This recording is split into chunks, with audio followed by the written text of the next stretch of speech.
play is it's a major catalyst for increasing neuroplasticity. It is really good for strengthening those neural pathways, super essential, obviously, when you're in that childhood development phase. I never got the memo to tell me that you're an adult now, you have to stop playing. Yeah, that's my.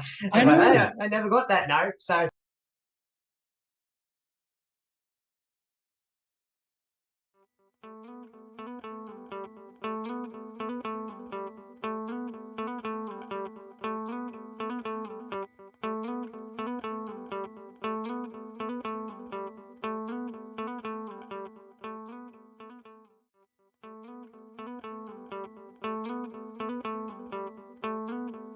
Like to welcome our special guest Dale from Moving Creatures. How are you going today, Dale?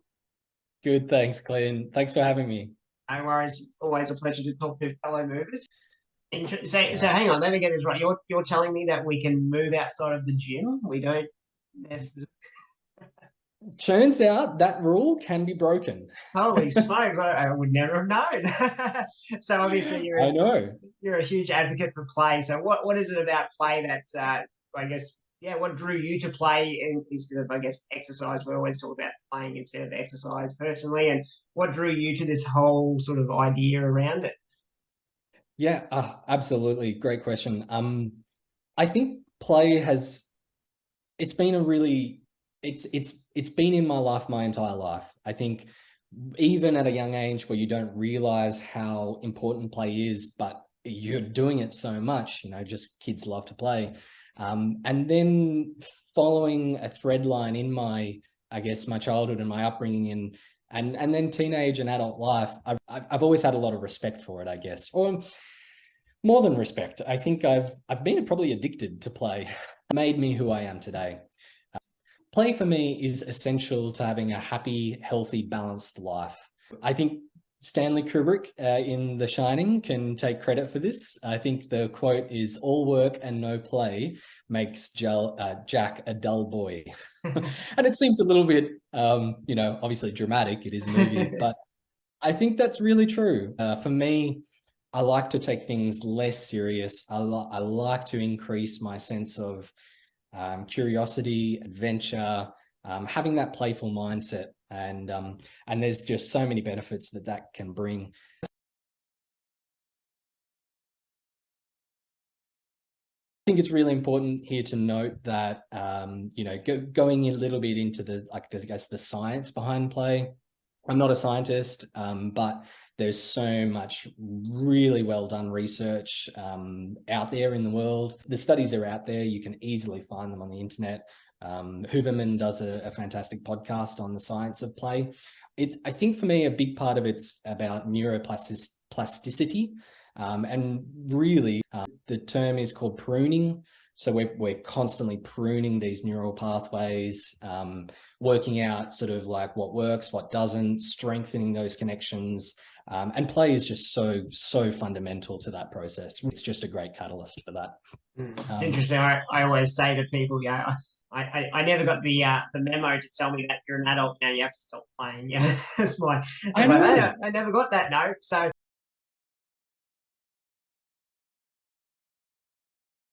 And for me personally, I love playing because it's always that exploration, and it's about seeing what I can do and removing that expectation from it. So I guess using an example, if there's a rock, I was like, can I lift that rock? And I'll go over and try and lift it. It's like, nope, too heavy. I don't have any expectations and beat myself up. Like, oh, I just lifted 50 kilos. Like that just removes all that expectation. It's like, hey, there's that. Can I do that? No, I'm not ready yet. And then, if you do want to achieve, you can back it off and go, all right, what's the first step to being able to achieve that? And I don't work out. I play, and I'll literally go to the park and just climb trees and jump over things. And the exercise equipment at the park, I'm often seen climbing on the equipment, not using it correctly. It's very addictive and so much fun to see people's reactions. Like they don't know how to take it because like it doesn't fit into that box of like, hey, they're doing this. They shouldn't be using it like that. And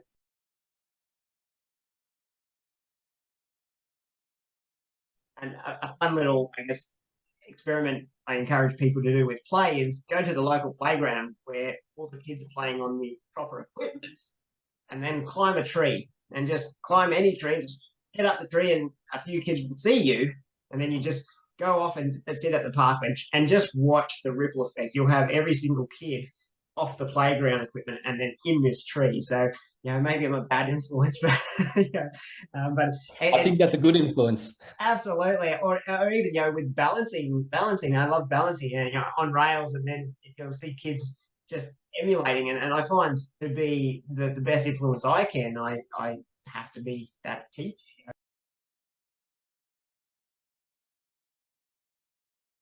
My thoughts around free range play, and I'll ask your thoughts on it. Sure, my thoughts are it's really good, but and the but is, if you take a child who is very techy and indoors and doesn't know how to free range play or how to play, there's every chance that they'll just go outdoors and they'll pick up a stick and stand in a tree and hit this tree with a stick because they don't have any knowledge of how to play. So I look at my role as bridging that gap of, hey, this is how you climb a tree and this is how you balance. So then they're learning how to do it, because I think without that influence of the adults, they really don't understand that concept. So free range play really, really good, especially if it's amongst other kids that do know how to play. But if you take kids who don't have that knowledge and put them outdoors, I think there's not going to be a lot of success and a lot of failure, which then leads to disappointment, which leads to them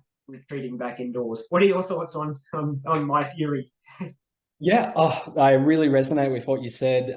That vicious cycle, it's so unfortunate, but I mean, that's where us as play advocates can really, we can role model these things. And you're so right, for that individual that really, unfortunately, has that barrier, that struggle to just allow themselves into that free play that could have been for many reasons. We absolutely are the role models in that situation. So 100% there with you with climbing all over that play equipment. I dare say that was my upbringing, not just as a child, but certainly as a teenager as well. I think what I discovered when I was about, late teens, 18, 19, was parkour.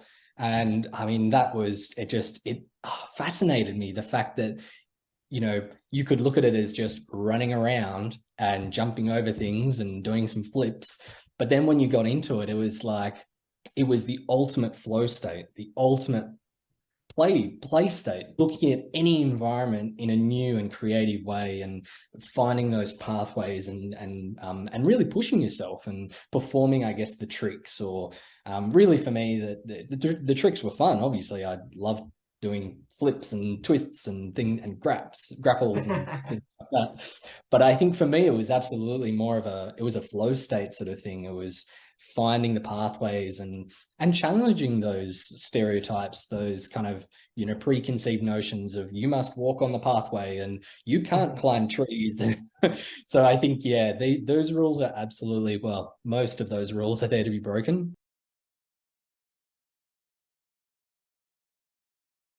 I think what you touched on, a few things that I outlined a little bit more.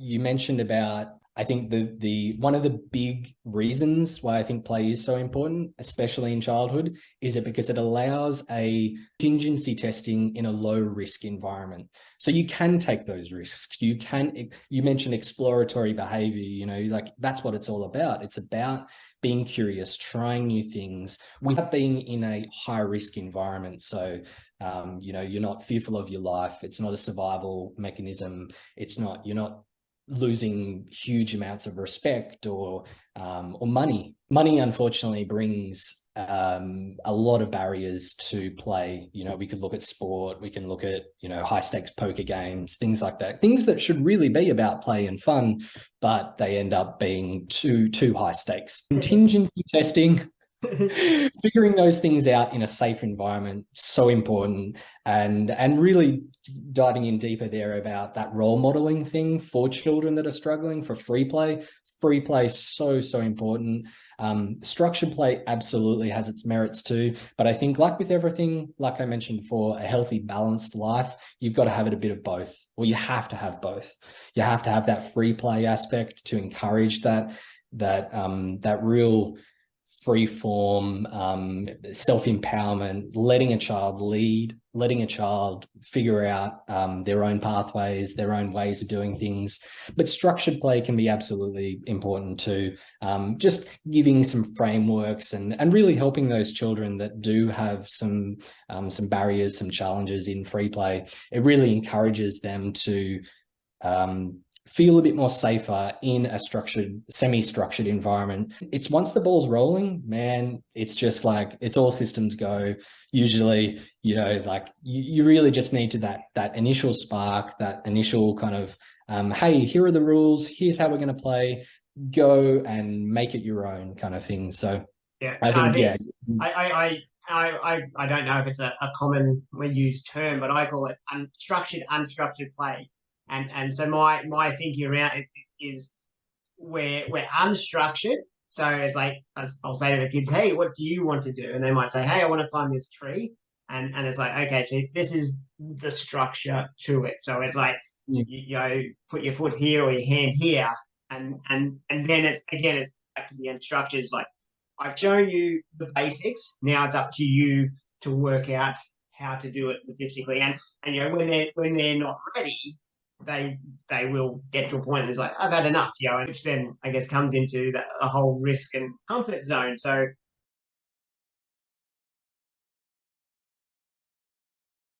a lot of the work I do with kids, a lot of them, I guess you can see, are in their head, and they're very analytical, and they'll be fine, and they'll just get to a point. It's just this sticking point, and they're just like, stop, and they start to freak out. So I'm in the tree with them, and so we have a conversation around. It's like, oh, you're a bit scared.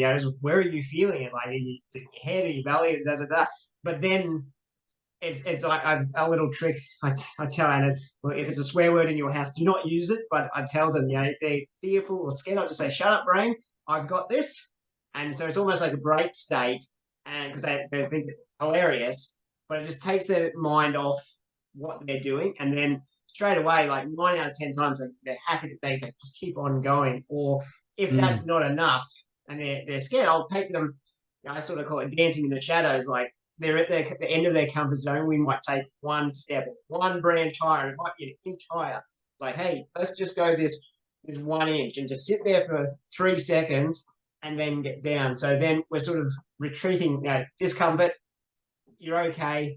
Then we come back down to their safe level, and it leads to that conversation. It's like, hey, how did you did well? You did it. Like, which then increases their confidence. And I think you raise a really good point about emotional development. That fear, taking risks, but also building confidence and resilience. And I think, it's just another thing that play can help so much with. Obviously, you've got so many benefits in the physical department, balance, the vestibular system, and then you've got the emotional aspect, which is, like you said, building that resilience, overcoming those fears, becoming more self-aware, emotional intelligence, more able to, like you said, talk about those emotions, name them, and then it's so much easier then to move past them, or if they are challenging emotions, to deal with them in a really positive way. Then you've obviously got the cognitive aspects, and then you've got obviously the social aspects, which is really important, so important in a childhood's development, to build those strong social bonds. So that's something I'm very much passionate about. I was definitely raised and brought up in a rural country town. My parents were very much supporters of lots of playtime, lots of structured play, but also unstructured, like basically just go out and take your we did this funny thing where, I'm not sure if many people do it, but we did it in the small town of Tanger, New South Wales. But we did grass boarding.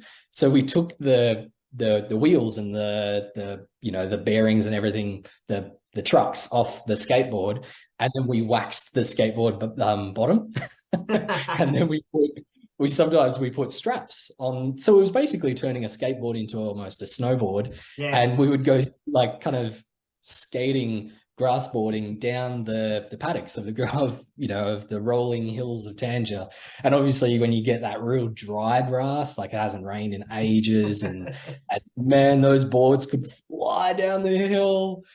So I think, yeah, I've always been probably a bit of a risk taker, a bit of an adrenaline junkie. Really faced a lot of challenges in primary school and in high school with bullying and social exclusion. That really affected me, like it does any child. On a positive note, what really saved, I guess, my life, or it really turned a major corner for me, was discovering dance and getting into dance. And thank God there was a local youth dance company in the area in Bega. It's called Fling Physical Theatre. Getting into dance and forming and being accepted by, I guess, peers gave me the opportunity to build my self-confidence back up again, my self-esteem, giving me a safe place to play again, move again. And went on to actually study dance in a university setting where I discovered improvisation. I discovered break dance, hip hop, Oh, wow. hopping and locking, like, yeah. I just, yeah, the robot, I'm no dancer. moonwalking. Oh wow, you've got it We've all. all got to do this. But oh yeah, just there was so much there for me to embrace. But certainly doing the university study in dance just expanded and strengthened so many more aspects. And I'm a big believer now in improvisation. I then discovered skydiving and got Oh into wow. skydiving. Yeah. The thing that actually drew me to skydiving was actually I saw some clips online of freestyle gymnastics and ballet in the sky that really you can only do in free fall. It was just, I was amazed, entranced by this new art form that I'd never discovered before. So it's interesting just tracking my play journey from dance, parkour, skydiving. Beginning a new chapter was just recently I've completed a diploma in community services. So it really kind of, it was a great transition for me to rediscover and become more aware of the importance of community and how important it is to really come back to a sense of local community. I guess the things I've learned along the way is how important it is to embrace play on a personal level, and just, that just brings so much, benefits to yourself. But then now realizing how important it is for those social connections, those strengthening of community bonds. That's definitely how I've sort of arrived at where I'm at now. And Tell us, what is Moving Creatures? Moving Creatures is a company really focused on promoting movement and play. It's co-founded by two of my good friends, Jordine and Dor, and they really wanted to bring an offering into the world, which was increasing the amount of movement and play and playful movement, and really giving that to as many families as possible. Through the process of collaboration, they've developed a resource called Moving Nature, and that's a fantastic tool. Well, it's full of movement activities, 80 plus movement activities that encourage all sorts of different types of play, from structured play to more free form, free play. And it really does encourage families and parents to start moving and playing with their children.